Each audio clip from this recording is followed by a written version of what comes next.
Mapusa urban बँकेचे विलिनीकरण करपाचो निर्णय शेनवारा बँकेच्या खासा एजीएमात जालो. विलिनीकरण करपाक TJSB, PNB वा DNS बँकेचे पर्याय दवरल्यात.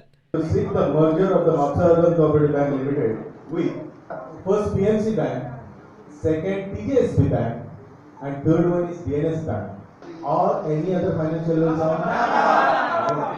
For this merger, 3 deposit members, 3 shareholder members, and the management of the bank. बसके उपरांत बँकेचो चेअरमॅन विलिनीकरणाविषयी उलयलो. तिनूय बँके कडेन आमकां मर्ज करपा खातीर तेंच्यांनी हे केलें आनी सपोर्ट केला किंवा ते रिजोल्युशन मान्य केला आनी तेंच्यांनी 3 जाण डेपोजिटर्स किंवा आमचे भागधारक 3 जाण युनियन दोनी युनियन घालूंक लायले. विलिनीकरणाचो निमाणो निर्णय घेवपाक 3 शेअर होल्डर, संचालक, डिपॉझिटर आणि स्टाफाची खासा बसका जातली. प्रुडंटा खातीर म्हापशें सावन श्याम सुंदर फडते.